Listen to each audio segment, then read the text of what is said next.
Our Paris Dakar Rally coverage is presented in association with Mitsubishi.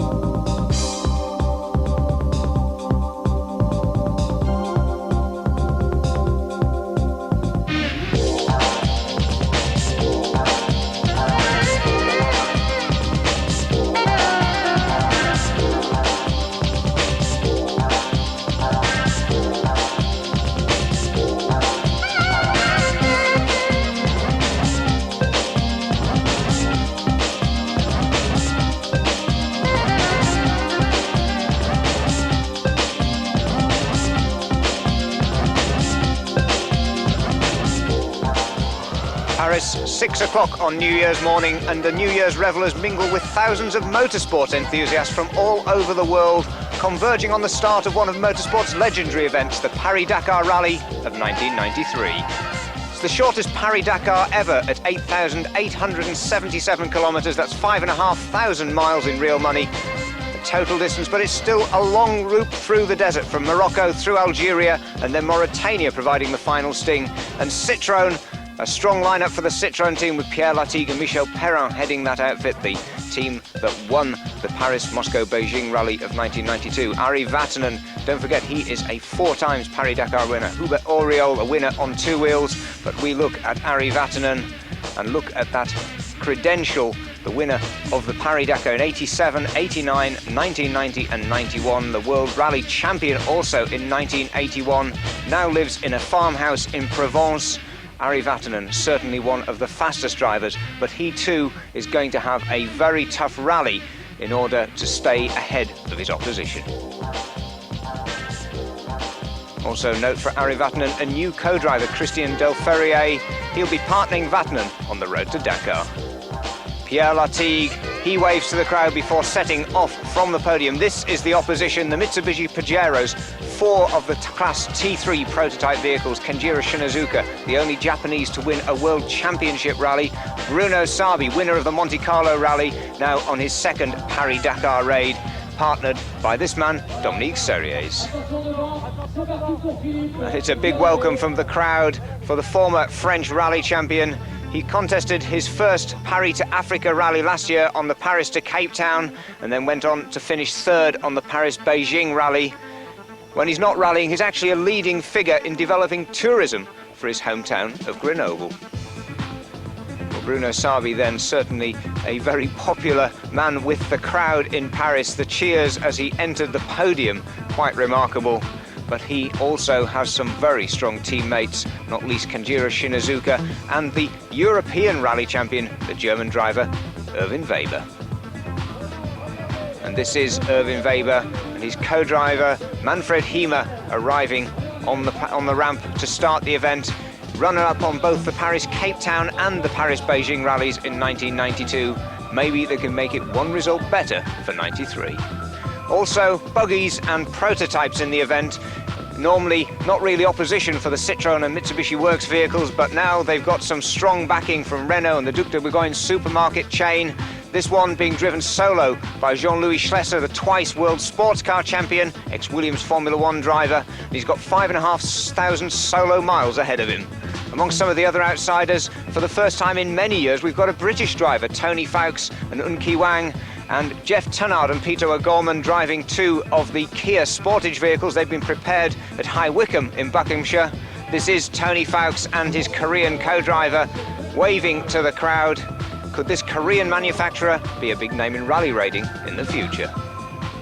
Eddie Orioli, another of the front-running competitors, 1988 and 90, he won the Paris Dakar on 2 wheels. This, in the Mercedes, is his first Dakar on 4. Another driver running solo, Giacomo Vismara in the Range Rover. It's been nearly 20 years now since a Range Rover won the Paris Dakar. Maybe he can upturn the form book. And Etienne Smirlovici in the Mitsubishi PX33 starts his 11th Paris Dakar rally. The car looks vintage, but it's got the running gear of one of the Pajero prototypes under the 1930s looking skin. It makes a fine sight as it heads through the streets of Paris. Let's have a look at the recent winners of the Paris Dakar raid. Jackie Ickx, a former sports car world champion winner in '83, then René Mech, the man who went on to organise the Paris, Moscow, Beijing. Zanaroli with a Pajero taking the first Japanese victory in '85. René Mech with the Porsche following up. And we see the first of the bike competitors leaving the ramp. That's Stefan Peter-Hansel on the Yamaha YZE 850T. 27 years old, Peter-Hansel. This is his main opposition. That is Danny Laporte, the American former motocross and enduro champion, on his second attempt at the Paris Dakar. Danny Laporte, very popular, now lives in France, and look at the crowds behind him as under the Eiffel Tower they set off to follow in the wheel tracks of Hubert Oriol, Gaston Raillet, Cyril Neveu, Eddie Orioli now on four wheels, Gilles Lallet, and of course Stefan Peter-Hansel. So ice-cold temperatures in Paris, in fact -6 degrees, but the spectators still remain as the trucks come to the starting line, led by Francesco Polini in that monster V8-powered Polini truck. So a chilly start to the opening action of the '93 Paris Dakar, but this isn't a special stage. This is Pierre Lartigue on the road section onto Chalais and Burgundy for the prologue stage. It's a spaghetti bowl of a course, 3.5 kilometers, 2.2 miles long, and it has 38 corners. And the idea of the prologue is to set the starting positions for when the crews arrive in Africa. Well, the first to start, the two wheels, and it's Stefan Peter-Hansel, the favourite. And I can introduce now Richard Davies, enduro motocross rider, and he's watching the action intently here on a hard-packed and frozen track. Thank you. Yes, very cold track. Peter-Hansel taking it easy as he can. Oh, and Peter-Hansel seems to be, and he's out of fuel, would you believe it? Now, is that a fuel starvation problem for Peter-Hansel, or is it a bit of gamesmanship? Because the Moroccan Sahara is pretty well unknown to these competitors, and if he stops on the stage like this, it could allow others to break the trail for him heading across the desert. But continuing problems is Andrea de Azevedo, and he's in trouble. Well, that's the ice for you. Gets it going one way. He doesn't want to change direction too quickly on machines this size, and straight off. Now, this man's actually surprised everybody. He won the prologue. He's just a Joe Schmo, you could say, an average rider from France. This is his moment of glory. He'll be leading them off into the deserts of Africa when they cross the Mediterranean. Very icy track, taking it very easy. Well, Pierre Lartigue accelerating off the line, certainly setting the pace in the Citroen ZX Rally Raid. Jean Brucy on the Honda NX 650 Dominator, the fastest of the bikes on the prologue stage, and Lartigue set to set the pace and become the fastest car on the prologue stage.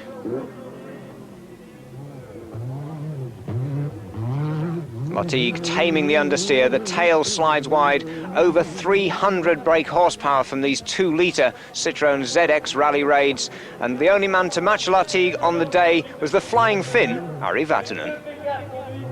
Vatanen setting an equal fastest time with his teammate Pierre Lartigue, meaning the Citroens will start 1-2 in Africa. And this is Francisco Sande and Cristóvão Leito at the other end of the scale, a basically unmodified T1 production class UMM from Portugal. Very enthusiastic driving by Francisco Sande, but with 5,500 miles ahead of him, perhaps this wasn't the right approach.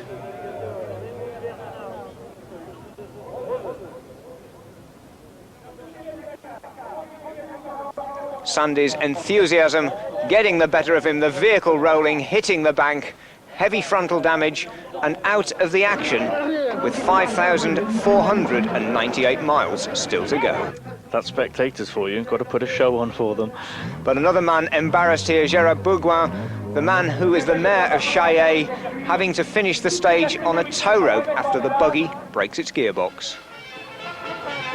Undaunted though, the generous mayor of Chalais, Gérard Bourgoin, organised a special reception, the final overnight halt in France before the crews head down to the quayside at Sète and then across the Mediterranean. The final chance for a hot buffet meal.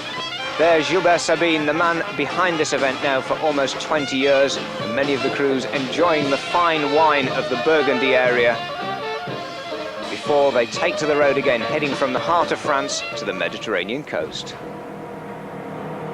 Cold weather, still below zero, and that means a very long, hard and cold ride for the bikers. Yeah, I don't envy them this one at all. Cold hands, cold face, cold feet, and for what? All you're heading for is for a ferry. I guess they'd be glad to get this over with, get on the ferry, and hopefully get to the warmth of Africa. Well, likewise for the cars. Most of these cars are designed for the desert. They're not fitted with heaters, and it really means an uncomfortable ride through France. But this is the French Riviera, the small port of Sète, and the locals look on in mystification as some 157 vehicles arrive to board the ferry, which is going to take them to Tangiers. Ari Vatanen heading through the crowds, the Citroen truck boarding the Danish ship the Neusberg, and as the crews fly to Agadir, the cars travel by ship, and delays loading the cars meant a long wait for the crews in Morocco. That meant a night arrival in the town of Fez and just a few short hours sleep before the competitors make their first contact with the desert. For that action, join us after the break. And welcome back to part 2 of our review of Paris Dakar 1993, and it's an early start at Fez in Morocco for Ari Vatanen, for Hubert Auriol, for Stéphane Peterhansel and for Thierry Charbonnier as they take their sustenance before the first timed special stage to Beni Unif, close to the Algerian border.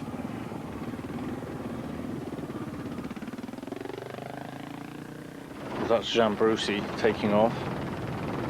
This looks like Stéphane Peterhansel on the road, and it's very cold there, which is exactly as it was in France, so these boys will be wrapped up fairly well against the elements.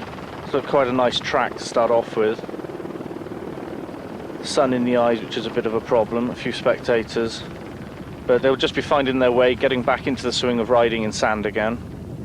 Peterhansel, possibly the best rally raid rider of all time, I think. Yeah, in actual fact, you can see how cold it is here, high in the Atlas Mountains, with Jordi Arcarons in hot pursuit of Stéphane Peterhansel. The water actually freezing to ice there in the ruts of the track. And Jordi Arcarons continuing to press on across the desert. I mean, just how powerful are these rally raid bikes? Well, they'll stretch your arms a fair way. This is Daniel Laporte. He's on a YZ850T, which is a two-cylinder Yamaha. It chucks out about 100 brake, maybe a little bit more. It's got to have that for the weight they carry, but a fairly large machine to get around. They actually handle fairly well in these kind of conditions. But problems for Daniel Laporte at the end of the very first special stage. He got lost, and as he tried to turn around, the bike fell on his hand. It's a suspected broken bone in his hand. Laporte in a great deal of pain. The question is, can he carry on?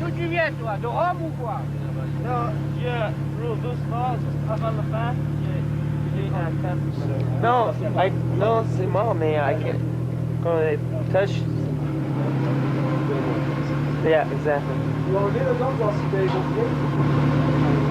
Well, the injury turned out to be a broken scaphoid bone, which put him back on the plane home. So the second day in the desert, and the rally starts without one of the bike favourites. Well, on 2 wheels, the drama. On 4 wheels, though, this was the man setting the pace. Erwin Weber in the Mitsubishi Pajero T3 prototype started in 4th place after the prologue stage, but was fastest on special stage 1 and head the field onto the long desert section on day 7. Weber later said he drove fast, but he wasn't really attacking. He said the car was perfect, no problems with visibility, no dust problems. He said he wasn't too sure whether he was looking forward to starting that long navigation stage the following day, because he hasn't got that much experience. But there again, he is a European rally champion. He's very experienced at maintaining a steady pace without too much pressure on the car, and that, on this sort of event, is where Erwin Weber could score. Don't forget, on the Paris, Moscow, Beijing, he finished in a fine 2nd place, with Manfred Hiemer beside him monitoring the satellite navigation system. He really could well be on the pace. Bruno Sabi catching one of the bikes on his way to finishing 2nd on this, the first special stage, 1 minute 23 seconds behind Erwin Weber. His role was to make sure that he didn't damage the car too much, so he drove steadily. He said he caught up with the Citroens, which was nice, but he preferred to start the rally tomorrow in 2nd. Ari Vatanen started 2nd and finished 3rd. Vatanen later complaining how stony the track was and suffered a puncture, losing him 4 minutes. Ari, though philosophical, he said, that's this rally, that's life. dropping down from the snow-capped Atlas Mountains now into the true desert scenery. Ari Vatanen very much at home in these conditions, just as he's also at home on the World Championship Rally circuit. Straight from the Paris Dakar, Vatanen has just a week of rest before he starts testing and training for the Swedish rally in the frozen north. You couldn't have a greater contrast between the two events.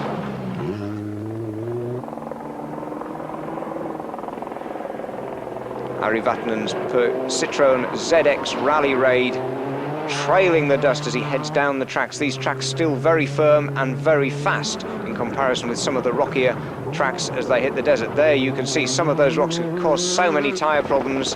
This is Hubert Auriol, the African, brought up in Ethiopia, spends more time in Africa than he does in his native France. Despite that, runs a superb restaurant in Paris. And Auriol, another former bike winner of the Paris Dakar, now very effectively making the transition to four wheels. Pierre Lartigue, winner of the Paris-Moscow-Beijing event, certainly one of Citroen's front runners, started first after winning the prologue stage, but was taking it steady today, finishing in 5th.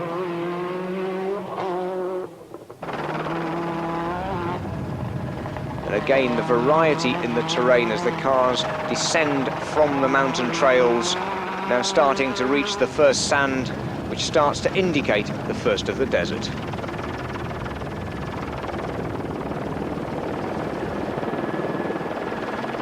Kenjiro Shinazuka playing himself in very gently indeed, started today's event in 8th place, finishing 6th on the leaderboard, the ideal position to make his attack as the rally goes on. Don't forget these very early stages, but the pace already frantic.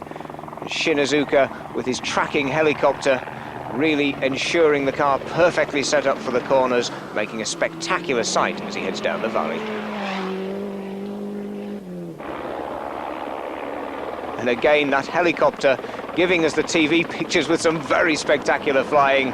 Ken Shinazuka, armfuls of opposite lock, showing just how hard everybody's trying, even in these very early stages. Timo Salonen, another of the Flying Finns, another former World Rally champion, initially with Peugeot, now with the Citroen ZX Rally Raid. Suffered a burned-out car on the Paris-Moscow-Beijing, but aiming for a much better result with his Irish co-driver Fred Gallagher in the right-hand seat, passing one of the bikes. The bikes all start off ahead of the cars, but such is the pace of the cars that they're passing them halfway down the first stage. Always looks a little hairy to me being overtaken by a car going that quickly on a narrow track. It certainly is. I think I know some of the bike competitors complained at one or two of the four-wheel competitors getting quite so close to them. Jean-Pierre Fontenay in his Mitsubishi Pajero T3. Now, this isn't one of the pure race cars. This vehicle carries some 200 kilos of extra emergency spare parts. They allow him to be a fast support vehicle. If any of the other Pajeros have a problem, Fontenay will stop and try and remedy whatever the problem is. Notice also the big aerial on his roof. That is an extended satellite navigation aerial that allows the satellite nav to continue to work in case he's carrying additional tyres on the roof of the vehicle. Alain Ambrosino in the Citroen ZX Rally Raid 214, he's doing basically the same sort of job, a fast support vehicle with additional shock absorbers to take them on this long route. Day 6 taking the cruise from Morocco into Algeria, an 1,104 kilometre route from Beni Unif to El Galia, 741 kilometres of special stage, 451 for the bikes, through some daunting sand dunes, the second longest special stage of the event, and this is where the rally starts in earnest. And the sand dunes are an absolute nightmare. I mean, they scare me just looking at them. You have to keep your pace up, keep the momentum going, just try and grab as high a gear as you can so you don't sink into this sand. It's worse than mud. When you're in it, that's it, you're stuck. He seems to be doing fairly well. They won't follow each other's lines exactly. This is number 24, Thierry Charbonnet. Sorry, I beg your pardon, it's Avi Riba and his K2 850. Somebody's already stuck. That's Charbonnet is stuck. That's one of the Yamaha, the Team Yamaha people. Different sponsors, but Yamaha want all their riders to do well. Trying to blast his way out of that sand. well and truly stuck. And of course, Plenty. these bikes, very heavy machines as well. They're carrying an awful lot of fuel. Well, it's funny, you manage to try and save as much weight with the cycle parts that you can, then pack it all back on, pack the pounds back on with fuel tanks. That's Peter Hansel. It should be an exhibition ride of how to ride sand.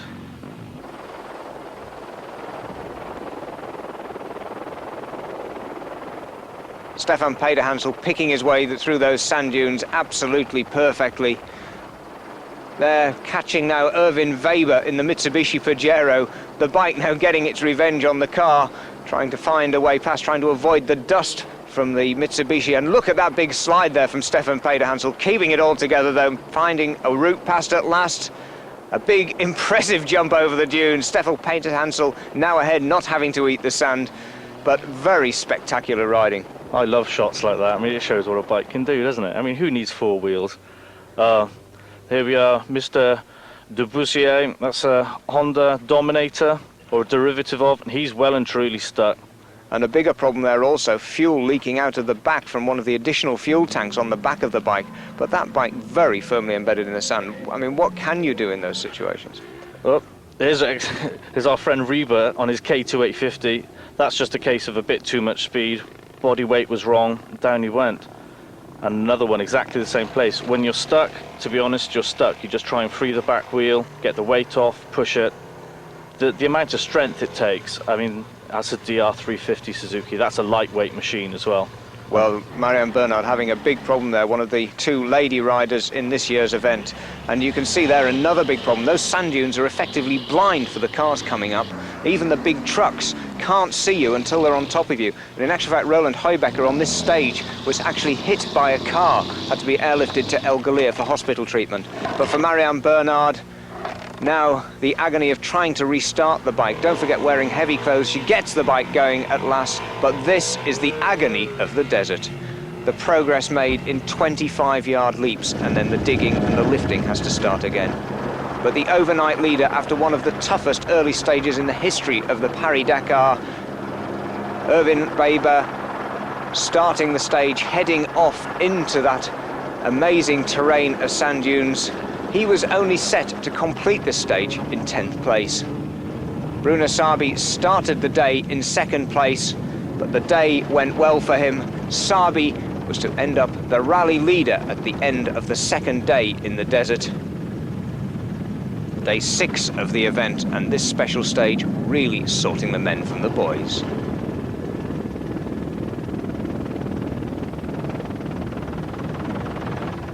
Chance to accelerate across the wide open spaces, but even then reaching almost 120 miles an hour. You've got to watch out for areas like this, broken terrain. Ari Vatanen again cutting it very fine, passing one of the bikes there, determined not to risk the car by going too far off the track. He was the best Citroen on the previous night, starting the day in 3rd place. In a case like that, the bike won't even know the car's there till it's alongside them. The concentration goes. You have to work hard to keep it upright. Well, Bruno Sabi heading for stage victory and the rally lead. Ari Vatanen also heading on through the desert. But this terrain proving very tough indeed. Bruno Sabi having also to cope with a failure in the satellite navigation system. His co-driver Dominique Serrier's dead reckoning his navigation through these twists and turns through the dunes on a compass bearing and some mathematics in the cockpit of the Pajero. I don't know what you take your bearings on. It all looks the same to me.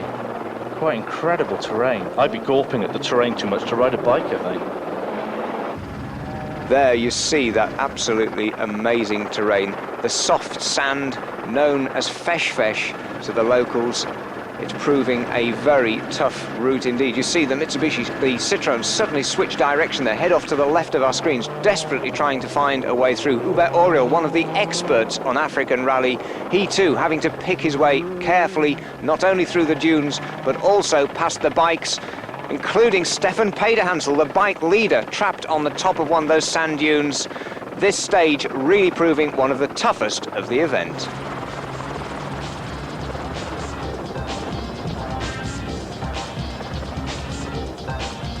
Erwin Weber heading on across the sand. More action coming up.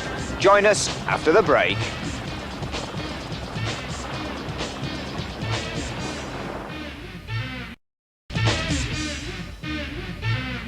Welcome back to part 3 of our review of the 1993 Paris Dakar Rally Raid. This is the 6th of January, the 6th day of the event, and the long special stage from Beni Unif to El Galia in Algeria, the second longest stage of the event at some 790 kilometers long.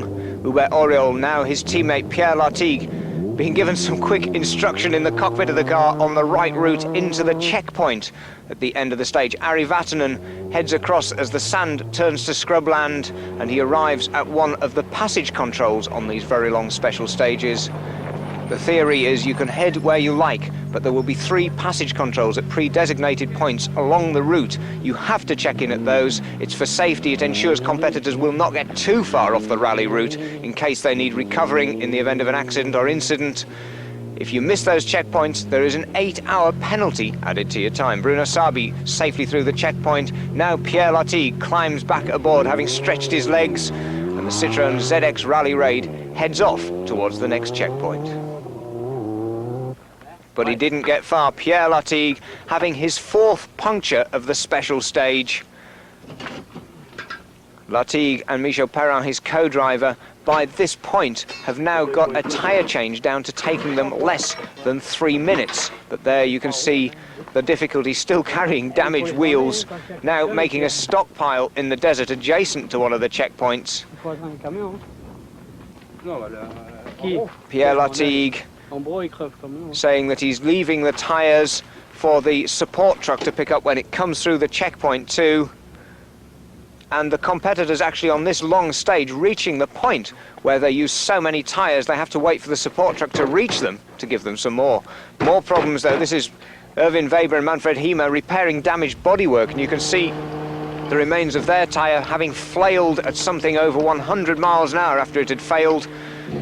Kenjiro Shinozuka also joining in the tyre change competition as the sharp rocks tear the rubber to shreds. And another damaged wheel left to be recovered officially by the service crews in the desert.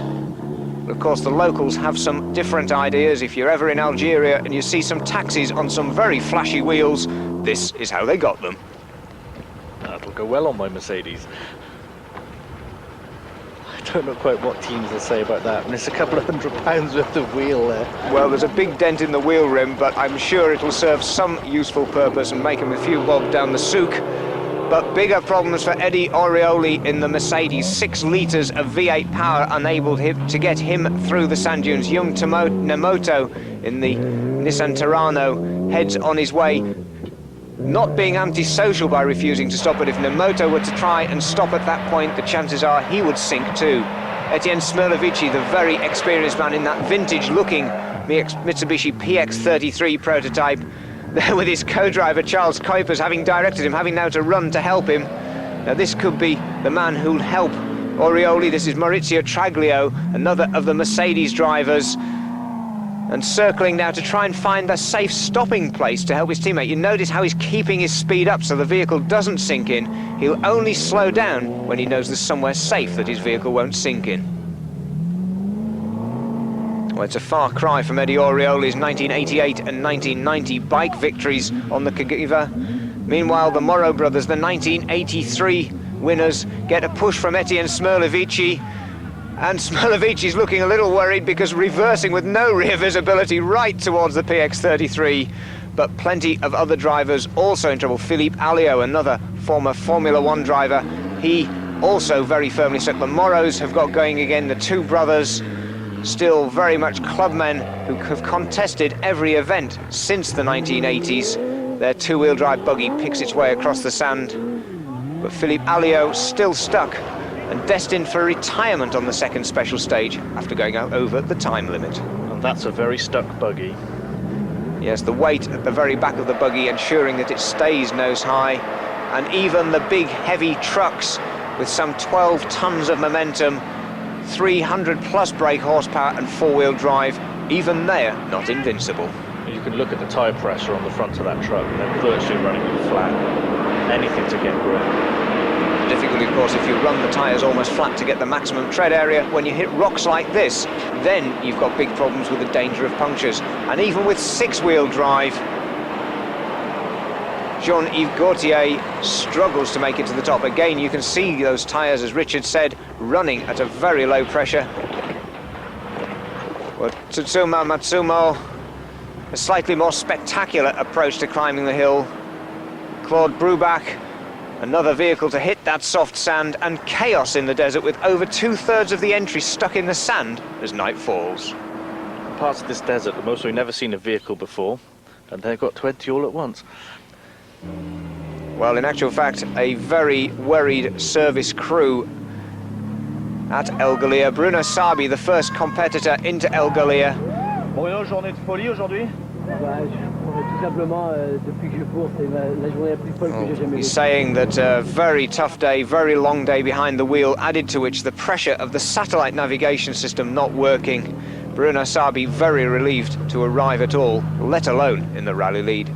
Second into the control, 1 hour 26 minutes. Behind Bruno Sabi is Pierre Latigue. No fewer than 5 punctures on today's special stage for Pierre Latigue. And exhaustion the keynote among all the competitors. Stefan Pederhansel arrives the current bike leader, and again, his body language says it all, exhaustion. You just have to look in his eyes, and the man is absolutely shattered. But the marshals warm up by a campfire as they await the competitors. 3 bikes, 6 trucks and 15 cars into our control. He said, where are the others? That's quite terrifying. They're all still out trying to cope with those sand dunes. Well, also the dangers of driving in the dark on the sand dunes mean that it is effectively impossible to continue through the dark. They have to bivouac overnight and then attempt to make it at daybreak. Coffee for those lucky crews that did make it. Gilbert Sabine announcing the cancellation of the stage. The competitors travelling to the next stage at Borja Madrid as a 653-kilometre liaison section. And any competitors arriving at El Galia by 5:30 this day will stay in the rally. Etienne Smirlevici overnight in the desert. His first words as he arrives, 32nd overall, he said, am I still in? His comment, in 11 years of Paris Dakar, there's been no hell like this. 24 hours at the wheel without sleeping. This is the liaison section for the lucky ones. Erwin Weber, Hubert Auriol, a chance to wave and smile at the helicopter in the Citroen ZX Rally Raid. Down the road to from El Galia to Borj Omadris in the desert. They're followed by Bruno Sabi in the Mitsubishi Pajero. The rally leader, his co-driver Dominique Serrier, managed to wave at the helicopter through the plexiglass side window as we trace the route from El Galia to Borj Omadris, and then another long special stage, 550 kilometers long, to Tamanrasset. Timo Salonen at the stage start, prepares for the countdown. 11 kilometers of liaison section, then 550 kilometers of timed special stage, followed by another 174 kilometers of liaison, takes them into the town of Tamanrasset. A relaxed Kenjiro Shinazuka, big smile on his face. Gets the thumbs up from the marshal. The Mitsubishi Pajero heads off the line to start day 8. The local very unimpressed with what's going on. Hubert Auriol, Salvador Servia, the Spanish driver in the Lada Samara, but listen to that exhaust note, it's definitely something special. Porsche-powered Lada to Hubert Auriol, again very relaxed indeed in the Citroen ZX Rally Raid. But one of the stories of day 7 of the rally, the arrival of this beast in 8th place overall, Francesco Polini's monster truck climbing into the top 10. That terrifies me, that thing. Erwin Weber, then the second of the Polini trucks. Jacques Hussard in 10th place overall, so 2 of the Polini trucks in that top 10 results in the overall reckoning. Alain Ambrosino gets timed out of the control and sets off on the route. Behind him, Alphonse Cherny, 18th overall, second in the T2 category. It's his first Paris Dakar, although he's completed in the Faroes Rally 4 times. Ari Vatanen behind him also prepares for the start. And this is the flat terrain on the road from Borja Madrid to Tamanrasset. This is Stefan Hansel, absolutely flat out, ringing it out in 6th. And the frightening part about this is you can't see any of the drops, the bumps. The desert being so featureless, it doesn't give off shadows when the sunlight's above you and so bright. So as soon as you're on something, you're past it again. So there's no let up, out of the saddle, in the saddle, out of the saddle. You can see both wheels off the ground there, and leaving our helicopter for dead. There again, Peter Hansel demonstrating his smooth riding style in comparison to a very hard charging Thierry Charbonnier. Now this man is on the charge. Charbonnier and the late Gilles Lelay, they really spearheaded the resurgence of French off-road riding, especially in enduros. In the 80s they were unbeatable, and suspension's working hard. Charbonnier pushing as hard as he can in these conditions, really flying over 100 miles an hour, which is quite frightening. Out of the saddle, sees something in front, lifts the front wheel into a little depression, back down, back on the throttle again. There it's Clever Kolberg, the Brazilian rider, on another of the Yamaha machines, and flat out at over 220 kilometers an hour, Ari Vatanen on the rev limiter in 6th gear. These cars, the engineering that goes into them is fantastic. What a chance to see some of that engineering. A puncture now for Vatanen and Christian Delferrier, another crew that could almost do a Formula One style pit stop. They've now become so accomplished at changing these wheels, only losing 3 minutes with this stoppage. And despite losing those 3 minutes, Ari Vatanen averaged 154 kilometers an hour, 95 miles an hour, including this stoppage from start to finish. Not quite your quick fit fitters, are they? A little bit more special than that. Engine ticking over all the time.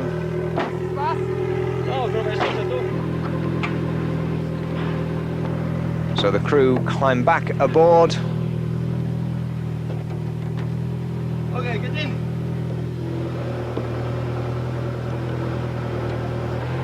Okay, à Dakar.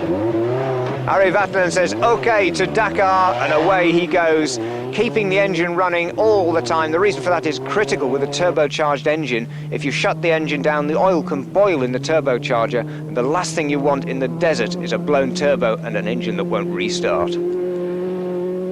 Ari Vatanen went on, despite that puncture, to win the stage by 1 minute and 6 seconds from this man, Kenjiro Shinozuka. Shino, winner of the Ivory Coast Rally for 2 successive years, the only Japanese to win a World Championship rally. And Shinozuka charging very hard to match the Citroen ZX Rally Raid. 2nd on this special stage, 4th overall. And Shino's co-driver Henri Magna, later complimented by Ari Vatanen, he said, on the standard of the navigation. Bruno Sabi, content to cruise home 3rd place on this special stage. That further increased his rally lead. While 4th stage was the fight back for the German driver Erwin Weber.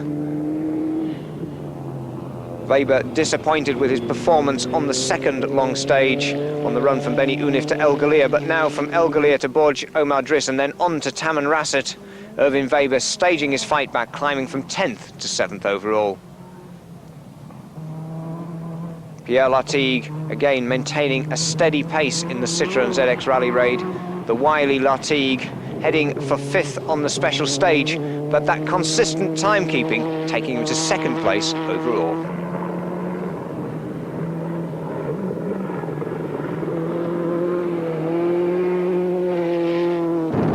And absolutely flat out at almost 130 miles an hour. It almost looks like a land speed record attempt, but this is the Paris Dakar, and Pierre Lartigue and Timo Salonen heading across the desert absolutely flat out. And a big jump for Salvador Servia, 10th on this special stage, heading for 6th place overall, the man who could well split the battle between the Citroens and the Mitsubishis.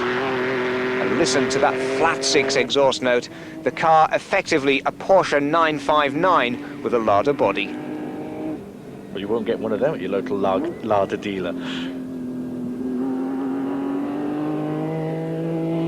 Servia spectacular as ever. And the leading two-wheel drive vehicle, Jean-Louis Schlesser, running 15th overall, and despite his body damage, continuing on the road to Tamanrasset. More action coming up. Join us after the break.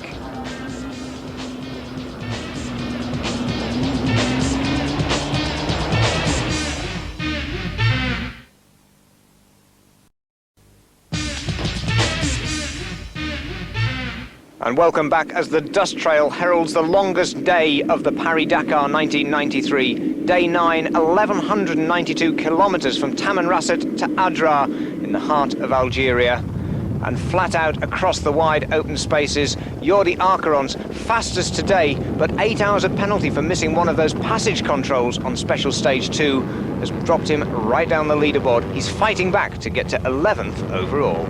And it's in this soft sand when you've really got to keep aggressive. You have to keep accelerating. If you are going to brake, you have to do it very deliberately. You can't roll the throttle off. You just keep going all the time, flat out, and that's an incredible shot.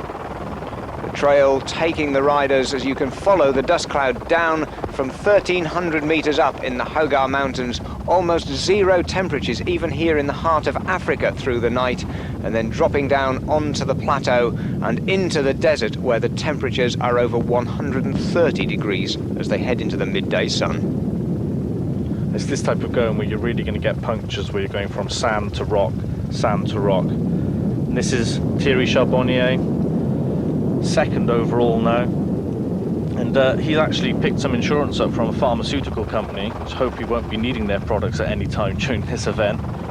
With the helicopter hovering above him, it's almost like a guardian angel with rotor blades, making sure he's safe, making sure if he does crash there's people there straight away. Lifts the front wheel over a small gully. He's doing about 85-90 mile an hour, slows down a tad, his feet up. And that, it almost looks like the moon, doesn't it? Flat out. And Thierry Charbonnier, in actual fact, a private entrant, actually coming up now to pass the Works Yamaha 850. Charbonnier, as you say, sponsored by pharmaceuticals and an insurance company.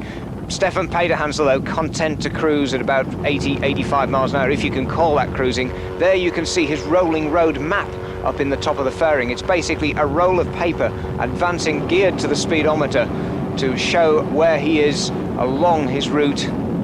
Down below you see him there resetting the satellite navigation system, giving him his coordinates to within 15 feet.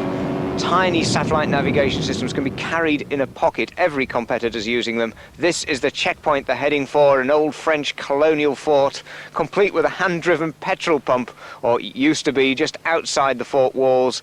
A sign of the old days of Beaugest and the French Foreign Legion, but an isolated place for the marshals at the end of the stage. Well, this is the end of the special stage for the bikes, 493 kilometers from Tamanrasset. The bikes then progress via a liaison section, and as Jordi Arcarons and Thierry Charbonnier arrive, a chance for the bikers to slow down and reflect. You can see how cold it is, but they're using handlebar muffs. Looking for his card.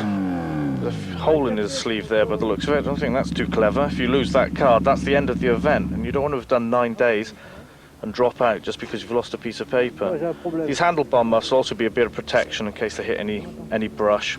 You don't want to break a finger on anything. You can see when they stop that actually it's one of the more difficult parts. This is Peter Hansel arriving. As they slow down, you can see how soft this sand is. Bike becomes a little unstable, and that's when the weight starts to really become apparent. And let's hope it doesn't fall off its side stand, Mr. Charbonnier. Well, Thierry Charbonnier, Jordi Arcarons and Stefan Pederhansel all now almost riding as a team. And it's interesting to note, Charbonnier, although he's a privateer, has almost become an unofficial member of the Yamaha Works team, now in the absence of Danny Laporte. But problems for Andre de Azevedo. Yep, it's puncture time. Undo the rim locks. Oh, it's a nightmare. Doesn't care about the bike, that's just laid down. Stop, help me. I need a pump, help. Well, waving down Gilbert Vecino in one of the Mitsubishi support trucks, and of course one of the best things about a truck is it has an air braking system, and when you've got a puncture and you need to reinflate your tyre, the best thing you can do is tap an airline into the air pump on the truck and pump up the tyre. That's what Azevedo did. It dropped him down the running order, but he is still going strong. Agustin Fernandez on the 650cc Suzuki. 6th on today's special stage, a very strong 5th overall. Patrick Siriol in that distinctive bike. He really, well, that paint scheme's not going to get him lost in the desert, is it? That's a bit glary, isn't it? I think you need sunglasses looking at that all day. Well, Siriol in one of the big Suzuki 800D RZs, one of the big single-cylinder bikes in the event. Dr. Big. Yes, it's a fearsome beast, to be honest with you. It's a very big piston just going boom, boom, boom. And Rocks. the Kawasaki represented there by Jean-Marie Benarot, picking his way across some boulders there. Another thing to catch you out if you're doing over 70 or 80 miles an hour on the stage. Touch a boulder at that speed and it's a pinch puncture straight away. Here's another Dominator, Marcel Pilet. A peculiar riding style, but he's got a crash helmet painted like a ladybird, so whether that's going to help or what, I don't know. In actual fact, the Ladybird is Marcel Pilet's sponsor. So there you see a close-up of that Ladybird crash helmet. Marcel Pilet, 10th on today's special stage. But Bruno Sabi continuing his domination on the four-wheel category, fastest on today's stage. 1 minute 45 seconds faster than his nearest rival, and that rival was Ari Vatanen in the Citroen ZX Rally Raid. And now he is 1 hour clear at the head of the field. 9 days without any rest in between. These drivers must really be struggling. Well, this day was known as the longest day, from Tamanrasset to Adrar, right down in the heart of Algeria, and the worst was to come with some mammoth sand dunes towards the end of the stage, just as the shadows start to go long. Tomorrow, the 10th day of the Paris Dakar, a day of rest in Adrar. It will be well needed by most of the crews, also for the service crews to refettle the cars, which have already done some 2,000 miles and are really sorely in need of a service. And you've got to bear a thought for the poor boys who haven't got service crews, and they'll be spending their day off fixing broken parts, refettling, trying to get some more life out of the old thing. So it's flat out from the Hogar Mountains, then onto the plains of Oualan and on to the small oasis town of Adrar. Kenjiro Shinazuka locks a wheel up, brakes very hard for one of the washouts. It only rains very infrequently here in the desert, but when it does, you get these huge ruts forming. You've got to pick your way across them very carefully indeed. There you can see some of the washouts. One of the Mitsubishis changing course to avoid one of those big ditches, and up ahead of them, leaving the first of the dust clouds, one of the Citroen ZX Rally Raids. So as one of the Citroens leading the two Mitsubishis across the sand, weaving and twisting, trying to stay out of one another's dust trails and watch out for those ditches. They all almost seem to be playing follow the leader there. Erwin Weber running at maximum speed, but a very big ditch there and a bad jump for him. And Ambrosino, no, it's Timo Salonen stopped in the Citroen ZX Rally Raid, waving for assistance, and this was the reason why. We came into that rough place, maybe a little bit too fast, and he's back. Co-driver Fred Gallagher, having impacted his back, waves away the camera. The man who now lives in Edinburgh, Fred Gallagher, suffering a compressed spine after a very heavy landing. And that meant the end of the rally for Timo Salonen as the medical crew arrived. Alan Ambrosino, the fast support Citroen ZX Rally Raid, carrying an additional tyre on the roof. He arrives to see if he can assist. He's back in that jump, and he must go to hospital. Well, Timo Salonen saying it all. He must go to hospital. He knows it means the end of his event. Ari Vatanen also arrived to see if there's anything he can do to help all the drivers, giving up time on the timed special stage, don't forget. And when it becomes obvious that Salonen is not going to be able to continue, they take on his spare wheels to be able to continue. A brave smile from Fred Gallagher. The good news is that Fred Gallagher is now back out of hospital, back at home in Edinburgh, resting that injured back. We look forward to seeing him back in action very shortly. But meanwhile, back on the road to Adrar, Ari Vatanen and Alan Ambrosino continue in formation. The fast support vehicle with a tyre on its roof. before Vatanen decides to pull ahead. He has still time to make up on this special stage. A wave from Ari Vatanen to Alain Ambrosino. The ZX Rally Raids separate. Vatanen forges ahead and heads on to a spectacular 7th place.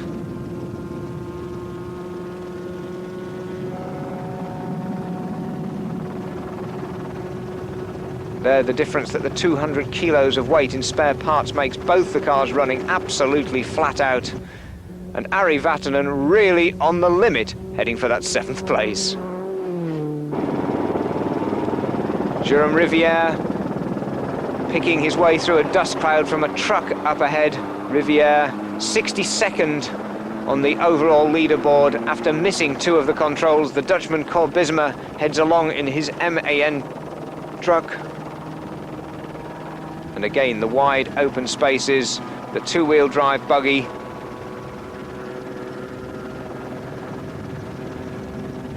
There we see Hiroshi Masuoka, also Sergio Chioni's vehicle coming up. There's Chioni in the Land Rover. He's actually the support vehicle for Vismara's Range Rover.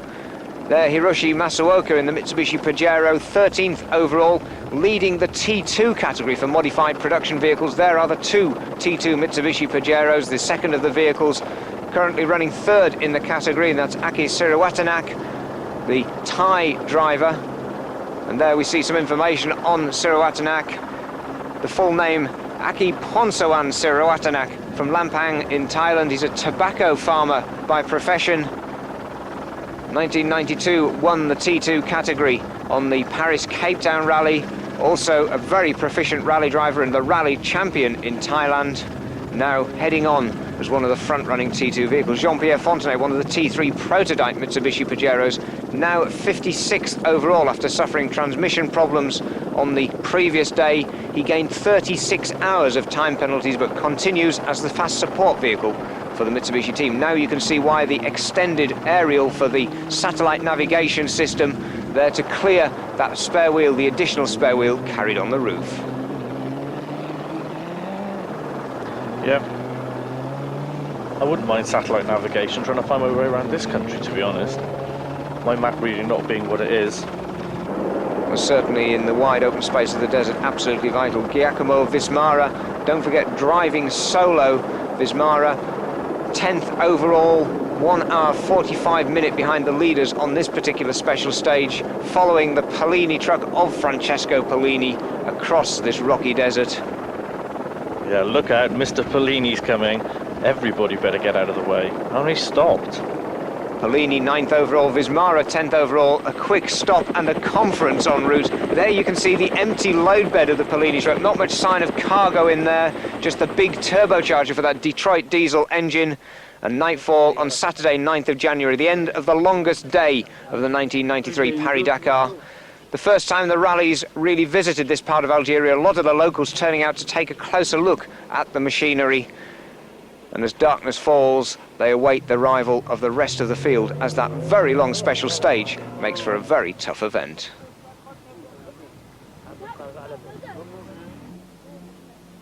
Some of the vehicles heading in to the overnight bivouac on the tarmac of the local airfield, tents put up for all the competitors, food provided, as Guy Deladrier, the Belgian driver, leading the T1 production category in the Nissan Terrano. He arrives 19th place overall. And the end of a very long day, a short period of rest, just 24 hours for the crews to refettle their vehicles before they set off again across the desert, this time up to the western border from Algeria to Mauritania and then on to Senegal and Dakar. So the action continues. Join us after the break.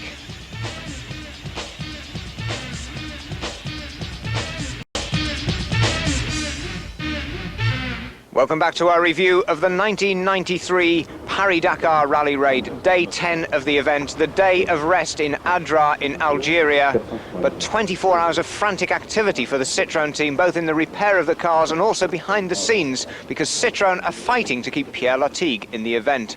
He's been excluded for allegedly being seen refueling on the timed special stage. Marc Roy, the clerk of the course, saying, "I saw Lartigue and Salonen at a halt at a spot which looked like a petrol station. 300 litres of petrol in blue cans and nearby 2 cars which seem to be white Toyotas." But at 4 a.m. on Monday morning, the chief steward, Roland Theron, saying, considering we don't have all the facts, there's still a doubt regarding the refueling of the vehicle. So the stewards have therefore decided to reinstate Lartigue and let him continue in the rally. So a real moment of tension. Dejection, though, for Marc Roy, whose judgment really has been called into question by the stewards of the event. But it's relief for a reinstated Pierre Lartigue. He said, "I feel all right, no problem at all for me. I know I did nothing wrong, but I don't know why the organisers did this. It's adding to my pressure, because you're going to see some really fast action today." So Lartigue reinstated. That leaves the halfway leaderboard looking like this. Bruno Sabi leading then at half distance, with Pierre Lartigue still in that second place. 1 hour, 38 minutes and 24 seconds behind him. Kenjiro Shinazuka in third in the Mitsubishi, Hubert Oriol fourth, and Salvador Servia a fine fifth place with the Lada Samara. Erwin Weber fighting his way back up to sixth position. Ari Vatanen suffered tyre troubles, dropped down to 16th place, now back to 7th. Alan Ambrosino 8th, and the amazing Francesco Polini with that 12-ton truck in 9th place overall. Giacomo Vismara driving solo in 10th, the second Polini truck of Husa in 11th. Masuoka leading the T2 modified production category in 12th place ahead of his teammate Cyril Watanak.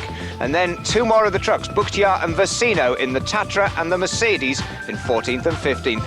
These are the halfway classifications for the bikes, with Stefan Peter-Hansel leading Thierry Charbonnier by 1 hour, 1 minute and 41 seconds ahead of Xavi Riba. Jordi Arcarons fighting back after that 8-hour penalty for missing the control in 4th place. There, Clever Kohlberg, Jean Brucy, Augustin Fernandez, Andrea de Azevedo, despite his puncture, in 9th place, and the Italian Massimo Montebelli in 10th. The Gilera of Marmiroli in 11th, ahead of Patrick Suriol on the single-cylinder Suzuki in 12th, Pierrick Leblanc, Pierre Briet, and Marcel Pilet completing the top 15. Day 11, though, another long stage, 626 kilometres of timed special stage, the last full stage in Algeria before heading across the border into Mauritania. This is Massimo Marmiroli on the Italian Gilera, 11th overall and flat out for the first 200 kilometres.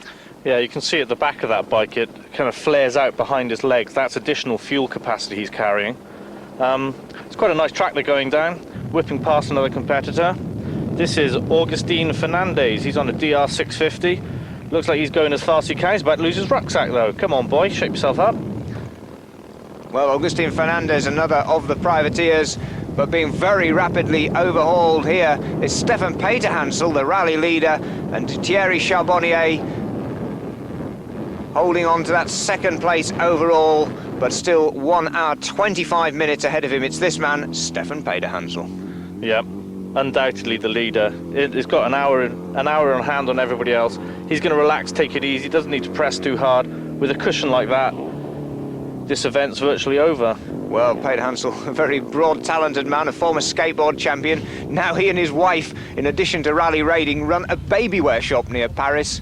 But problems for Thierry Charbonnier, having to program in the waypoints into his satellite navigation system mounted on the handlebars of the bike. The navigation system keeps losing the designates he's putting in there. That is meaning he's having to rely totally on that book. And you can see there, it basically said 625 kilometres, straight line. Does that mean the satellite's gone missing, or he's missing? It's an electrical problem on the satellite nav system, but this is Ari Vatanen, the special stage winner today, 7th place overall, and tyre problems dropped him back down to 18th place at El Galia 3 days ago. Now he's definitely on a fight back.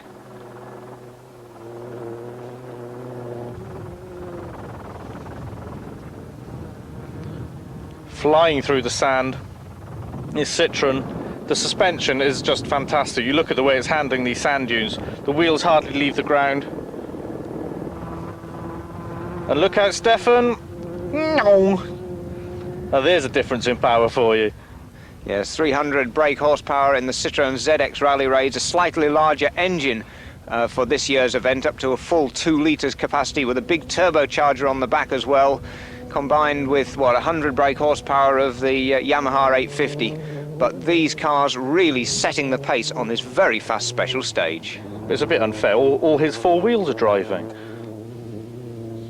But the second fastest man on this special stage was the Mitsubishi Pajero of Erwin Weber. 2 minutes 45 seconds, the difference between his and Vatanen's total over that very long 626 kilometre special stage. Again, the Mitsubishi Pajero demonstrating that very long, very resilient suspension travel. Pajero also having an advantage over the Citroens because it's got much shorter overhangs at front and rear. It's purpose designed to be able to get a little bit out of shape on some of those jumps and be able to catch, something which can be a problem in the softer sand for the Citroens. They tend to dig their noses into the sand. Hubert Auriol setting his tracks across the desert, the two fine clouds of almost flowery white dust. Hubert Auriol third today, moving up into third overall. And Pierre Latigue, he pacing himself too. But this is Auriol driving smoothly and rapidly as ever. On those overhead shots, they look like rockets on fireworks night, just leaving a trail of dust as they fly into the horizon.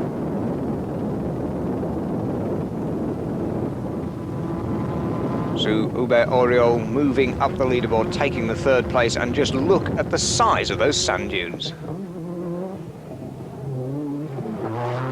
Pierre Latigue, fourth on this special stage. He holds on to that strong second place despite his overnight scare. But now that is behind him. He's heading on, heading for the checkpoint and also to Adrar, well, from Adrar to Chenachen, close to the border with Mauritania.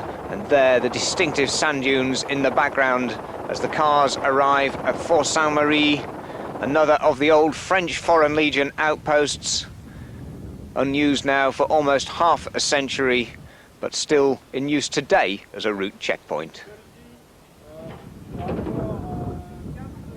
It must have been a very isolated location when you were posted here up on the Algerian border, but now the place is reverting to the desert. The peace and the sound of the wind only being displaced by the sound of the cars on this one day. And this on full power at over 120 miles an hour is the rally leader Bruno Sabi, fifth on this special stage, now 1 hour 36 minutes ahead of Pierre Latigue in the overall reckoning, but in a little bit of a trouble, driving with his left hand strapped up. Bruno Sabi hit a rock on last year's Paris-Beijing raid. The steering wheel snapped round and strained his wrist very badly. And today, Bruno Sabi suffering from a similar degree of pain and having to have a wrist support on his arm to withstand the pounding of the track.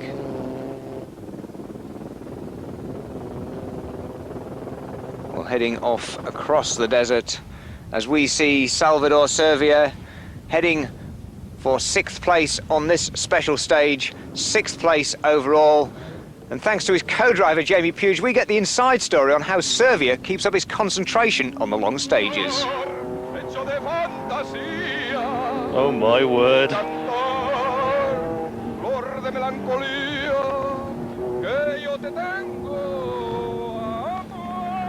Well, there you see the record of the singing Servia, the Spanish rally champion, third in the European Rally Championship in the 80s, a very competent rally driver. Then began rally raiding first with the Range Rovers, now with this amazing mid-engined Lada Samara powered by a Porsche engine, prepared by the Eureka racing team in France. The same team have prepared Formula 3000 and sports racing cars in the past, and certainly capable of matching the pace of the factory-prepared Mitsubishis and Citroens. Jean-Pierre Fontenay, 7th on this special stage, 13th overall, fighting back. Don't forget, 4 days ago, he damaged the front transmission of his Pajero, lost over 16 hours in time penalties, but continues and is back up into the top 10. So Fontenay with his eyes very firmly on those top 10 positions. And the leading two-wheel drive car still Jean-Louis Schlesser, the former twice World Sports Car Champion, in the rear-wheel drive Renault turbo-powered buggy. 8th on the stage, 12th overall. Cutting through the dust from the helicopter's wash. And Jean-Louis Schlesser demonstrates the sheer straight-line performance of that Renault Alpine buggy.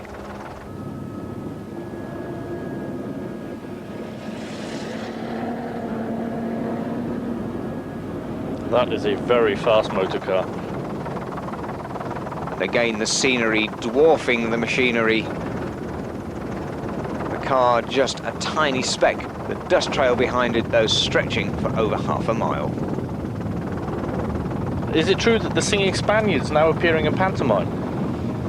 I think there's more than enough pantomime going on in that Lada Samara, but meanwhile Alan Ambrosino sprouts another tyre on his roof rack, heading for 9th on this stage, 8th overall, but problems for Kenjiro Shinazuka.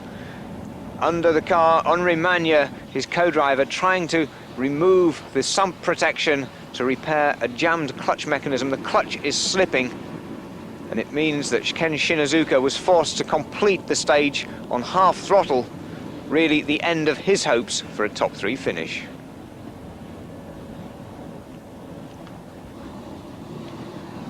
The cause of the problem, oil leaking from a gearbox oil cooler into the clutch mechanism, and that slipping clutch meant disappointment for Shinazuka. Pajero, though, continuing on. One of the organisers' helicopters getting into very close proximity. I mean, that pilot's just showing off, isn't he?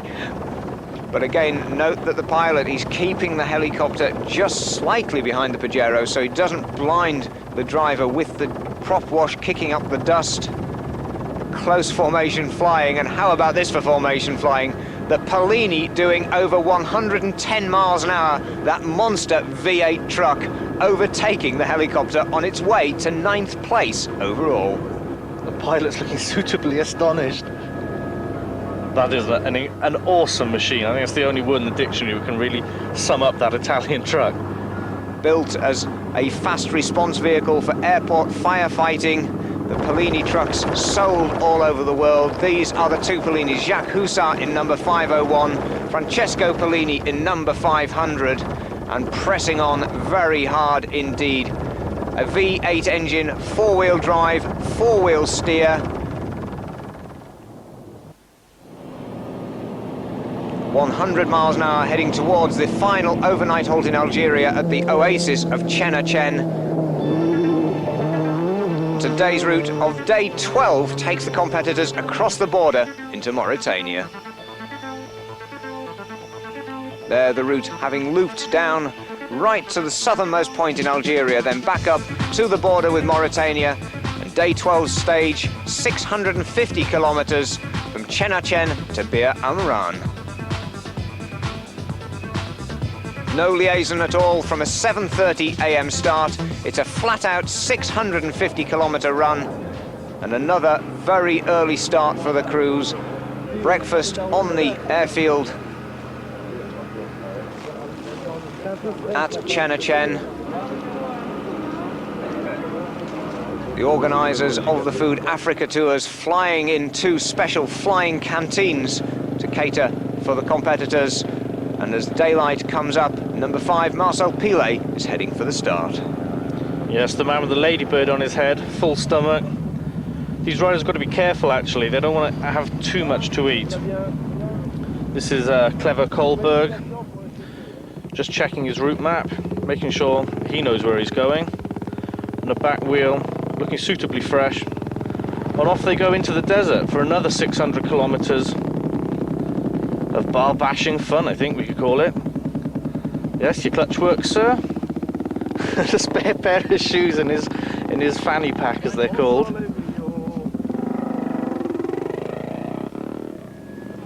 Well, the bikes depart, they head away.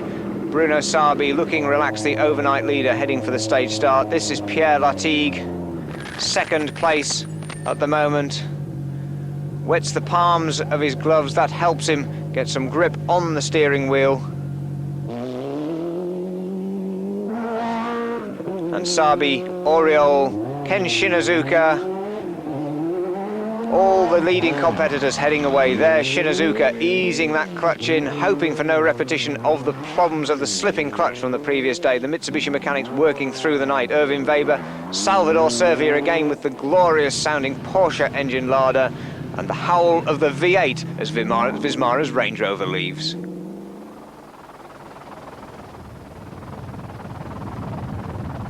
This is Pierre Latigue, still running in second place. But problems for Latigue on this special stage, no less than 3 punctures, 2 in the first 150 kilometers. That meant that he ran out of spare tyres and actually had to wait for Hubert Auriol to come along and swap spare wheels. Well, Hubert Auriol, despite stopping to help his teammate Latigue, still set 3rd fastest time on the stage. That secures his 3rd place overall. So now the rally really starting to take shape. And there you see Gilles Picard, Hubert Auriol waving, saying we're trying to make up time, looking at his watch. So a relaxed atmosphere for Auriol and Picard. This, though, is the tense atmosphere for Kenjiro Shinazuka. Again, that slipping clutch bedeviling the Pajero's progress. The oil is leaking onto the clutch is slipping and getting hot, throwing fumes into the car. This is going to mean big troubles in the rocky terrain, and it could mean Mitsubishi's weak point. Still 4th overall, though, for Shinazuka. The Ford forming a passage control yet again, meaning that he can have some respite, let that overheated clutch cool down. But drama up and down the field. Ari Vatanen's attack being delayed as he stops to replace yet another tyre. 3 punctures today, still 5th on the stage, still 7th overall.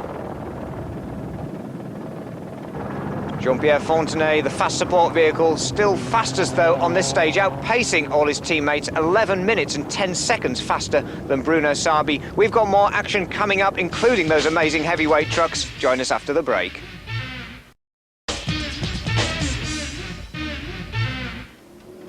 Welcome back to our review of the 1993 Paris Dakar raid. And Jean-Louis Schlesser, driving solo in that Renault Alpine buggy, makes his preparations for day 13, a 522-kilometre special stage from Bir Amran to Attar. Just across the border now into Mauritania, very basic overnight accommodation. Bir Amran basically means 4 wells, and that's literally all there is. A watering point for the camels and the goats. Normally, it's almost deserted. Now, having crossed the border into Mauritania, this is the section to the edge of the Attar Mountains, through sand dunes, soft sand and desert, a final liaison section into the town of Attar.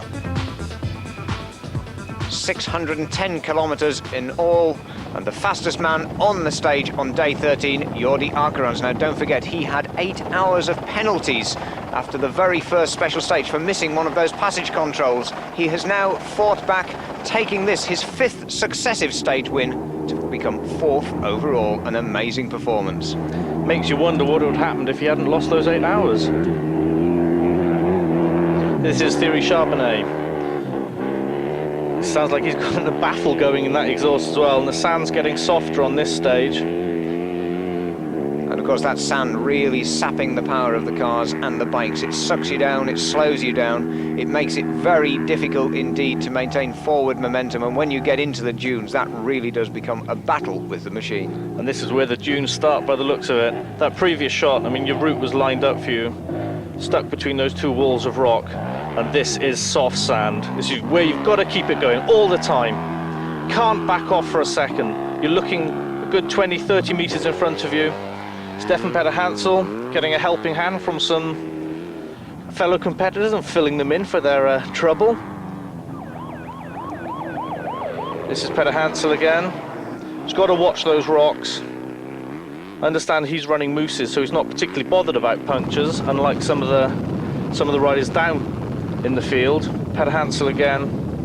You mentioned mooses there. What exactly is a moose? A moose is it's a solid rubber insert instead of an inner tube, so you can't puncture them. This is Patrick Sion. Oh, keep it going, boy, keep it going. Come on. That's it. Bit more on the clutch. Get your feet on the pegs, get your balance again, and away. That was a lucky escape. This is Reba, so our Spanish. Ooh, big front wheel land. Yeah, I'm sure it wasn't any sweat, my man. I'm sure it wasn't. I think that would have made me stop and take my breath for a couple of minutes, actually. Well, despite that, Xavier Reba still fourth on this stage and running third in the overall reckoning behind Stefan Peter-Hansel and Thierry Charbonnier. But for Pierrick Leblanc, the sand dunes about to claim another victim. I mean, he's doing okay here. Hits the rocks, gets a bit out of shape.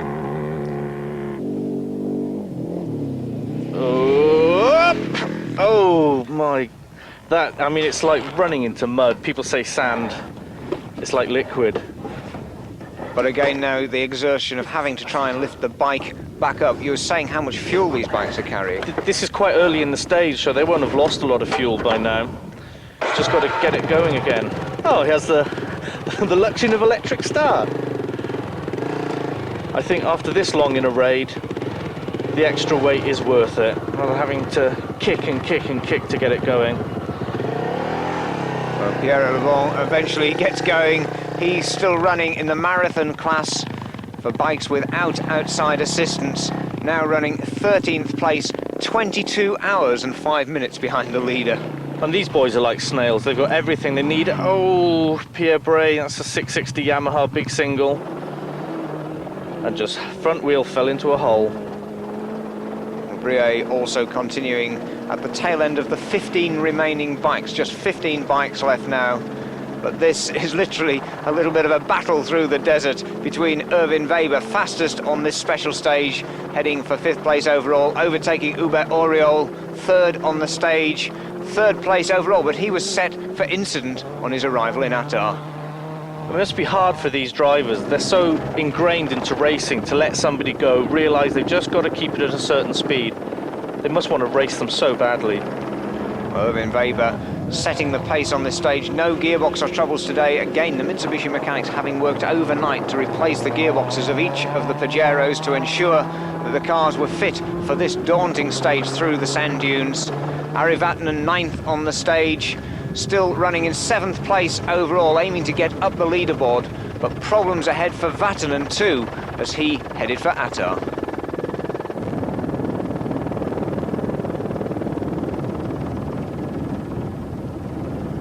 Vatanen again setting the pace across the wide open spaces. 4 times Paris Dakar Rally Raid winner. Again, that crisp exhaust note from the turbocharged Citroen engine. It's mounted behind the crew, and there the first of the big barriers, the big sand dunes. Cars starting to tackle them. Salvador Servia, the singing Spaniard in the Lada Samara. Cars are exactly the same as bikes in this sand. You've just got to keep the speed up, keep the momentum up, and try and float your way over. If you slow down, you sink, you don't go anywhere. And problems for Pierre Latigue. He has slowed down, he has sunk. Now he's using a special high lift jack to lift the car some 2.5 feet in order to put the sand ladders underneath. This is just within the first 50 miles of the start, and it loses Pierre Latigue 20 hard-earned minutes. Hubert Auriol arriving to see if he can lend some form of assistance. And really it was a case of team tactics going wrong. Citroen had gambled on taking a straighter route across the sand dunes, but they paid the penalty here in the soft sand. They've got to be careful not to dehydrate themselves with physical exertion like this, running around in no-mech suits and things. They must be roasting. The back-breaking work of trying to scoop out the sand from underneath the body of the car to try and give some ground clearance. Then it's a case of a bit of muscle power and a lot of pushing to try and get the car up and get its momentum, get it floating on the sand again. And using all of that 300 brake horsepower, Pierre Latigue gets going again. Well, Mitsubishi had decided not to take the direct route through the sand dunes. They took the route round the edge of the Attar Plateau. Perhaps the best decision. Mitsubishi choosing that slower, rockier route, but still a very hard route. Kenjiro Shinozuka, second fastest on the stage, 4th overall. but found the stage very physical because of the kickback of the steering over the camel grass and the rocks. Ari Vatanen still charging hard in the Citroen. The Mitsubishi's approaching us head-on, running in convoy across the desert. This vast, wide-open expanse, almost uninhabited. But even so, they have to watch out for some of the local livestock. You can guarantee they've never seen a car like that before. But 429 kilometers into the stage, the passage control of Ouadan, very remote town high on a plateau. And again, the Mitsubishis and the Citroens playing hare and tortoise through the desert.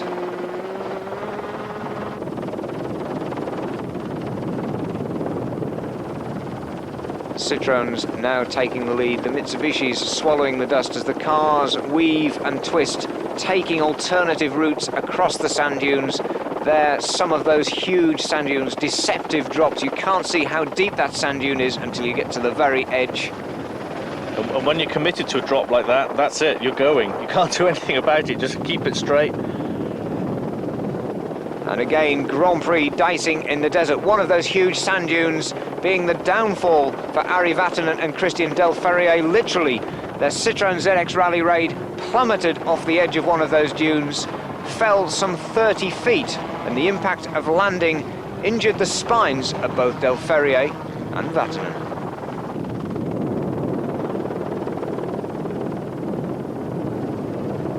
So the cars arrive at Attar at the end of the stage, and it really was a dramatic close to the day's action, particularly in the Citroen camp, because in addition to Vatanen and Delferrier's injury, there was also drama surrounding the third-place car of Hubert Auriol.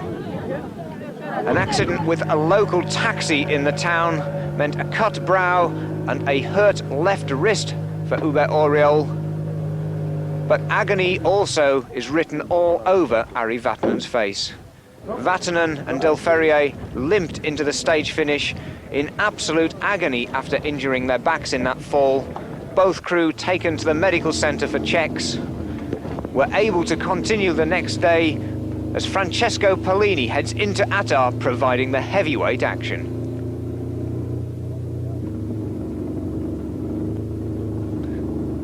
The monster truck again demonstrating its agility with a four-wheel drive and four-wheel steer. Watch the suspension working hard, then the rear-wheel steer taking over to keep it smooth as he heads away from the sand dune. Closing in on Gérard Bourgoin, the buggy for which the Polini trucks are ostensibly providing support. But this was the luckiest escape of the rally. Dominic Huzio's Mitsubishi Pajero. He and Jean-Luc Lerian, his co-driver, escaped after the vehicle somersaulted 5 times, then exploded into flames. This now, though, is dawn on day 14 and the 9th special stage, a 272-kilometre loop high into the Rocky Mountains of the Attar Plateau, and then returning to the town, the small town in the heart of the Islamic Republic of Mauritania. And a real surprise result, the two Italian bikers, Massimo Montebelli and Massimo Marmiroli, taking the honours first and second on the stage as the leading Yamahas followed a riverbed the wrong way and lost time. Well, you can call this Team Massimo, I think. These two Italian boys apparently friends. They've kept each other company, kept watch over each other. And with Yamaha going the wrong way, with Stefan Petter-Hansel here, who's a victim of that wrong direction, he lost more time, then really got on the gas to catch up, and eventually made it up to 8th on the stage. And we see him here whipping past one of the privateers. In actual fact, that's Thierry Charbonnier he's overtaking, such was his pace. Now that's quite startling. Here they are, more trials riding than desert raiding. Got to be very careful in this. You don't want one of these bikes to fall over and trap you under its considerable weight. And again, picking his way very carefully up with the exhaust note resounding off the rock walls. That's Hubert Auriol. He was fastest on this special stage. We can comment on the acoustics, but I shouldn't think it bothered him too much. Auriol now third place overall, just 37 seconds behind this man, Pierre Latigue. And Latigue today really setting this alight, despite this anxious moment on one of the hairpins. It's like the Stelvio Pass in Italy, isn't it? Pierre Latigue, literally a cross between one of the Alpine passes in Italy and Pikes Peak hill climb, setting the second fastest time on the stage, taking 1 minute and 43 seconds off this man, the rally leader, Bruno Sabi. Sabi, a cautious third on the special stage, now feeling the pressure of being the rally leader, entering the final stages of the Paris Dakar. Very cautious all the way, but still the overall rally leader by 1 hour, 39 minutes and 5 seconds. More problems though for Ari Vatanen, stuck in the sand, and both he and Christian Delferrier still in considerable pain from their back injuries. There you can see Delferrier wearing a substantial back brace to try and support his injured spine. They were stuck in sand 3 times, but the support crew of Alan Ambrosino and Alan Gayanek spent their whole time helping support Ari Vatanen, dig him out so Vatanen didn't have to climb out of the car. But a sign of Vatanen's pace, allowing Gerard Bergon's buggy to overtake him, but still 17th on the stage and 8th overall. But more problems for Jean-Louis Schlesser, trying to find somewhere to change a damaged front wheel and tyre, and his punctures dropped him to 9th on the stage, 15th overall. Now, to cause an impact, that would have been an awful impact to cause a dent in a rim like that. Well, here's an ideal example of just how rough this terrain is, as Etienne Smrlevic's Mitsubishi PX33 jolts and bounces its way across a lunar landscape. And a cameraman following him pretty closely. Well, Smrlevic still running in 26th place, so it's back to the town of Attar for a second night in the bivouac on the tarmac of the local airport. The local life going on unhindered, but tomorrow the final sting in the tail for the competitor, the 456-kilometre special stage to Nouakchott, the capital of Mauritania. Join us after the break.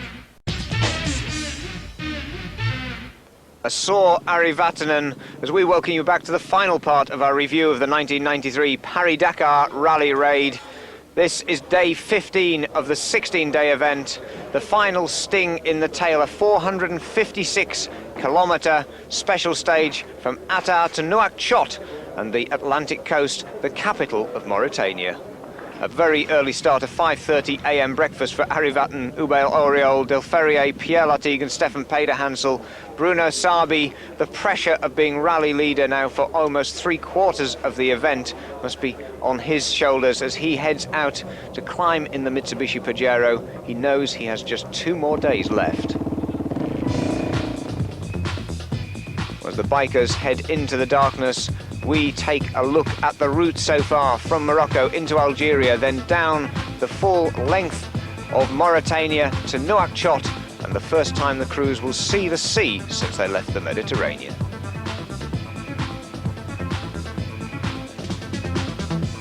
Short liaison section at each end of another awesome timed special stage, and very tough conditions, blowing fine sand and very soft sand for the start, and a rolling start for the rally leader, Stefan Pederhansel. And that is soft sand. I mean, he's having to push just to get away. Looking questioningly at the cameras, it's like, what am I doing? And off they go. Pederhansel on his way now. He's got to really pay attention to what he's doing. He can't let his concentration slip for a second, and those are hideous dunes. The rest of the bikes now setting off in pursuit. Jordi Arcarons and Thierry Charbonnier again riding shotgun for Pederhansel, and the big single-cylinder Suzuki of Patrick Siriol thunders on its way. And here they are, playing Follow Me, Follow You. I think these are the Yamaha homeboys. So we've got Charbonnier, Pederhansel and Arcarons all shadowing each other, making sure they don't come to any mishaps. But this soft sand, very tricky indeed. Just one moment can actually throw you over the bars and out of the reckoning.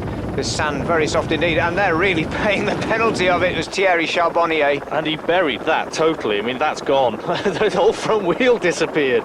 And a sign of the teamwork here, Stefan Pederhansel doing a U-turn and heading back to assist Charbonnier. Now don't forget, Stefan Peter-Hansel now has a 1 hour 30-minute lead over his opposition. He knows he can come back and assist the man who's in second place, Charbonnier, without incurring too many penalties. And in fact, Jordi Arcaron's also falling there as well and coming across to assist Charbonnier. Now it's Charbonnier's turn to help dig Arcaron's out, so it really is a case of all three Yamaha riders assisting one another. Yeah, these boys are taking care of business for the Yamaha Corporation, and I hope they'll be handsomely rewarded as well at the end of the day. Well, amazingly, despite that delay, these were still the three fastest bikes on the stage. That is quite incredible. This is Arcaron's again. I think he's just keeping an eye on the two of them. They'll shepherd themselves together and off they'll go again. And they're leaving Peter-Hansel to take the lead. That's good of them.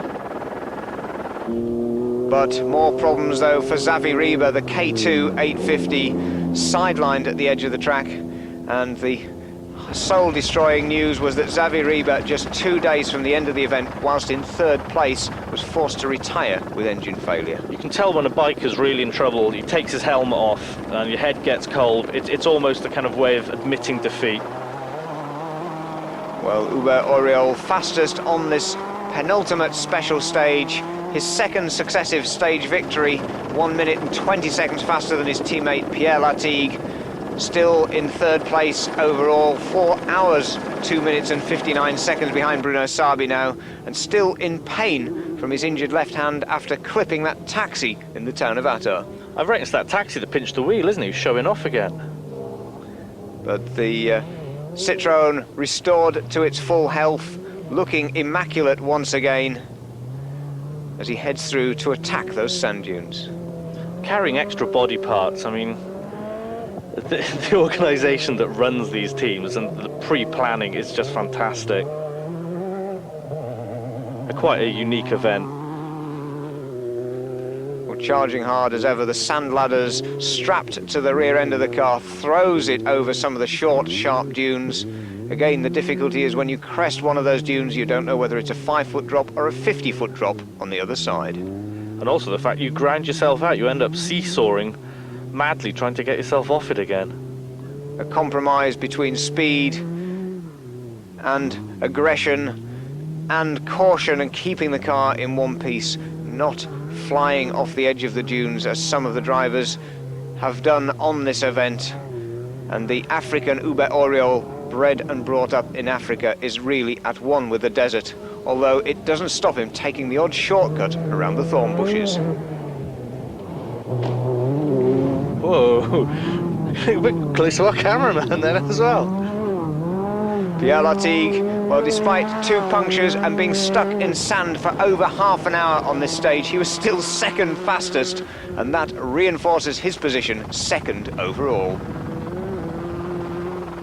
I love the way he's just clipping those little dunes there, keeping it on the hard pack, keeping the power down, speed up.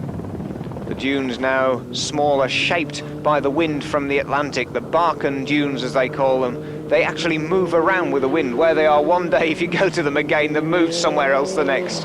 But this is Erwin Weber, third on the special stage, now in a strong 4th place overall as he enters one of the oases. The terrain now becoming greener.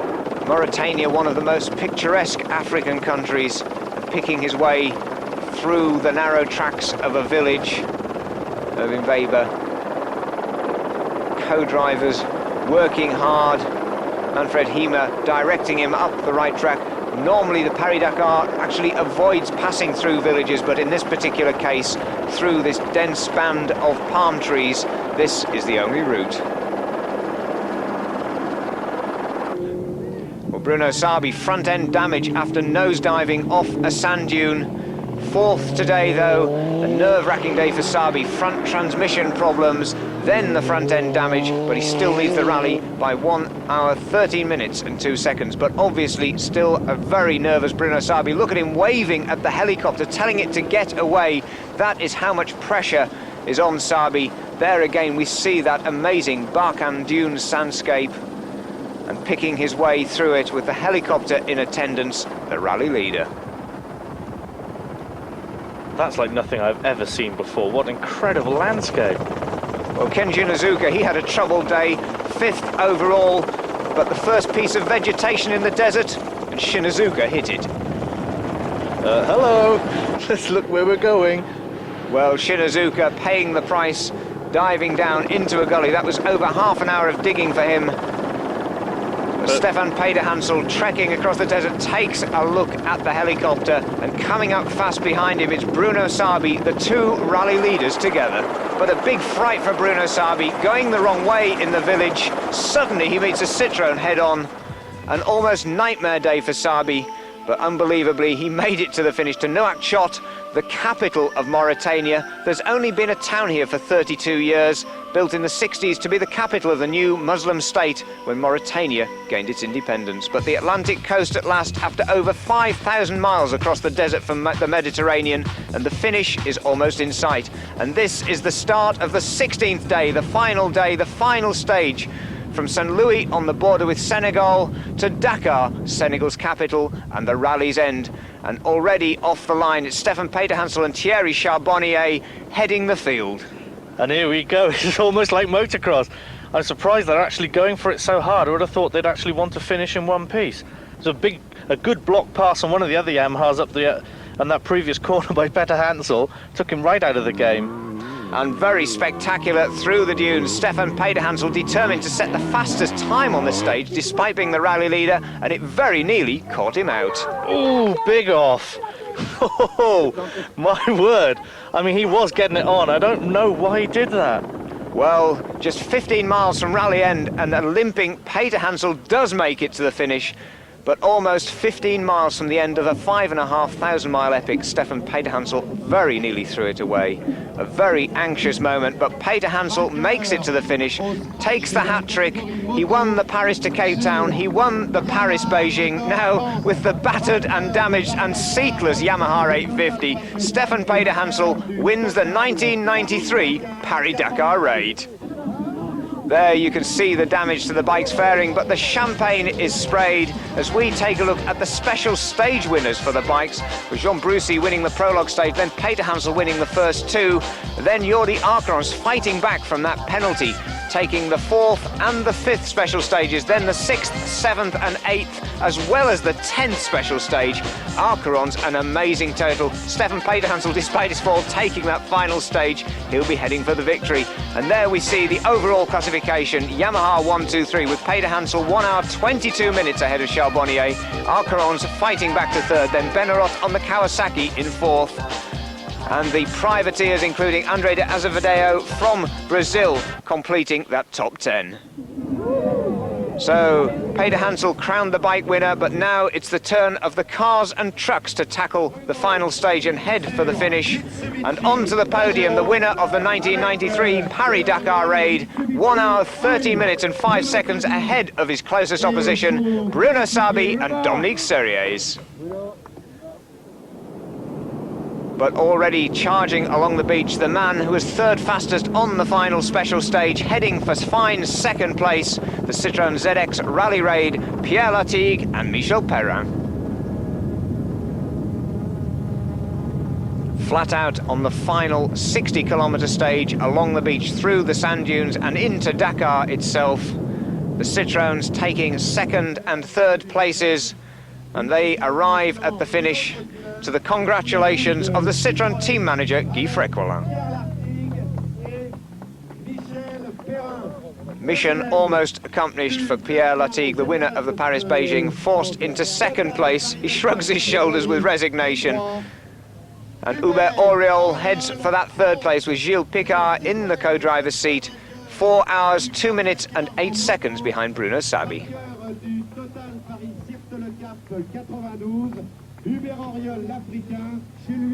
The African Hubert Auriol takes the congratulations of Guy Fréquelin, waves to the crowd, but providing the spectacle on the final stage. Erwin Weber charging as ever, heading for 4th place overall, 6 hours, 14 minutes and 38 seconds behind Sabi. So 2 Citroens, 2 Mitsubishis in that top 4, but the man who's fastest on the final special stage, the Mitsubishi fast support driver, now relieved of those 200 kilos of extra spare parts for the final stage, and having his just rewards, setting the fastest time, Jean-Pierre Fontenay. Ari Vatanen still in pain, but heading for 8th overall despite his back injuries, and Salvador Sermier and Jamie Puig in the Lada Samara, a fine 6th place overall. But one of the biggest cheers of the event to Francesco Polini with his co-driver Albiero Giorgio and Claude Venante. They win the truck category, but there we see the stage winners for the cars and the trucks. Weber winning the first stage in Africa, then Sabi, then Vatanen on his big fight back before his back injuries. But Oriol fastest on the last stages, Fontenay on the very final one, but Bruno Sabi, the rally winner. There we see the overall classification, 1 hour, 9 minutes and 45 seconds separating Sabi from the rest. Then Pierre Lartigue and Hubert Oriol 2nd and 3rd, Irvin Weber 4th, Kenjiro Shinazuka making it 3 Mitsubishis in the top 5. Salvador Servia in the Lada Samara 6th ahead of Alan Ambrosino. Ari Vatanen, Giacomo Vismara, his solo drive taking him to 9th. Francesco Polini, an amazing 10th in the big monster truck. Ahead of Jacques Houssat, his teammate. Jean-Pierre Fontenay, Gilbert Vecino, Jean-Louis Schlesser, the best two-wheel drive vehicle in 14th place. And Cyril Watanak winning the T2 production category. And of the 153 starters, 12 bikes, 28 trucks and 29 cars have made it to the finish. And despite all the dramas, no major injuries, and at last a chance to celebrate.